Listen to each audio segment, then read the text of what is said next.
ಖಾತೆ ಸರಿಯಾಗಿಲ್ಲ, seniority maintain ಆಗಿಲ್ಲ. ರಾಮಲಿಂಗಾರೆಡ್ಡಿ 8 ಸಾರಿ, ನಾನು 8 ಸಾರಿ ಗೆದ್ದಿದ್ದೆ. ಈ ರೀತಿ 8, 7, 5, 6 ಎಲ್ಲ ಗೆದ್ದಿರೋ ಅದನ್ನ ಸಮತೋಲನವಾಗಿ ನೋಡ್ಬೇಕಾಗಿತ್ತು.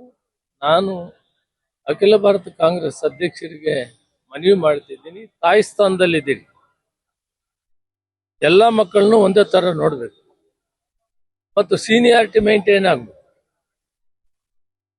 ಇವು ಮಾಡೋದ್ರಿಂದ ಮುಂದೆ 2028ಕ್ಕೆ ಕಾಂಗ್ರೆಸ್ ಬರೋದಕ್ಕೆ ದಾರಿ ಆಗ್ತದೆ ಅಂತೇಳಿ ಅವ್ರಿಗೆ ಮನವಿ ಮಾಡ್ತೀನಿ. ಮತ್ತು ಏನು ಇವತ್ತು ಖಾತೆ ಕೊಟ್ಟಿದ್ದಾರೆ ಅದನ್ನ ಬದಲಾವಣೆ ಮಾಡಿ ಜನಸೇವೆ ಮಾಡುವಂಥದ್ದನ್ನ, ಅನುಕೂಲ ಆಗುವಂಥದ್ದನ್ನ ಕೊಡಬೇಕು ಅಂತ ನಾನು ಮನವಿ ಮಾಡ್ತಾ ಇದ್ದೀನಿ. ರಾಹುಲ್ ಗಾಂಧಿ ಅವ್ರಿಗೆ ಹೇಳ್ತೀನಿ, ಸೋನಿಯಾ ಗಾಂಧಿ ಅವ್ರಿಗೆ. ಈಗಾಗಲೇ ರಾಹುಲ್ ಗಾಂಧಿ ಅವರಿಗೆ ಮೊನ್ನೆ ಬಂದಿದ್ದಾಗ ನಾನು ಮನವಿ ಮಾಡಿದ್ದೀನಿ, ಸಮಾಜ ಕಲ್ಯಾಣ ಸೇವೆ ಮಾಡು, ಬಡಬಗ್ಗರಿಗೆ ವ್ಯವಸಾಯ ಸೇವೆ ಮಾಡಬೇಕು, ಇರಿಗೇಷನ್ ರೈತರಿಗೆ ಸೇವೆ ಮಾಡಬೇಕು, ಇಂಥವು ಆಗಬೇಕು. ಅದರಿಂದ ಇಂಥವು ನಾನು ಈಗಾಗಲೇ 3 ವರ್ಷ ಅದನ್ನು ನಿಭಾಯಿಸಿದ್ದೆ. ಅದನ್ನ ಈ ಏನು ಯಾವ್ಯಾವ್ದು ಪ್ರೋಟೋಕಾಲ್ನಲ್ಲಿ ಸೀನಿಯಾರಿಟಿ ಕೊಡ್ಬೇಕನ್ನೋದನ್ನ ಅದನ್ನು ಕರೆಕ್ಟಾಗಿ ನೋಡಿಕೊಂಡು ಮಾಡಬೇಕು ಅಂತೇಳಿ ಮನವಿ ಮಾಡಿದ್ದೀನಿ. ಮತ್ತು ಈಗೂ ಕೂಡ ಅವ್ರಿಗೆ ಹೇಳ್ತೀನಿ, ಈ ಕೆಲಸ ಮಾಡೋದ್ರಿಂದ ಮುಂದೆ 2028ಕ್ಕೆ ಮತ್ತೆ ಸರ್ಕಾರ ಬರೋಕ್ಕೆ ದಾರಿ ಆಗ್ತದೆ. ಗೊಂದಲವಾಗಬಾರ್ದು. ಈಗಾಗಲೇ ಮನವಿ ಮಾಡಿದ್ದೀನಿ, ಸರಿ ಮಾಡ್ತಾರೆ ಅಂತ ಭಾವಿಸಿದ್ದೀನಿ.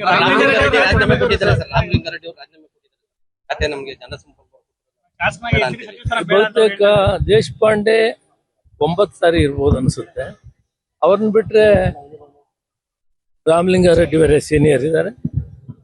ಇವೆಲ್ಲನೂ ಕುಂತು ಇವತ್ತು ನಮ್ಮ ಡಿ.ಕೆ. ಶಿವಕುಮಾರ್ ಮುಖ್ಯಮಂತ್ರಿ, ಹೊಸದಾಗಿ ಆಗಿರುವಂತ ಹರಿಪ್ರಸಾದ್ ಅವರು ಇವರನ್ನ ವಿಶ್ವಾಸಕ್ಕೆ ತೆಗೆದುಕೊಂಡು ಇಲ್ಲಿ ಮೂಲಭೂತವಾಗಿ ಯಾರ್ಯಾರಿಗೆ ಯಾವ ಸ್ಥಾನಮಾನ ಕೊಟ್ಟರೆ ಮುಂದೆ 2028ಕ್ಕೆ ಸರ್ಕಾರ ಬರ್ತದೆ ಅನ್ನೋದನ್ನ ಚಿಂತನೆ ಮಾಡಿ ಮರುಪರಿಶೀಲನೆ ಮಾಡಿ ಕರೆಕ್ಟ್ ಮಾಡಬೇಕು ಅಂತ ನಾನು ಮನವಿ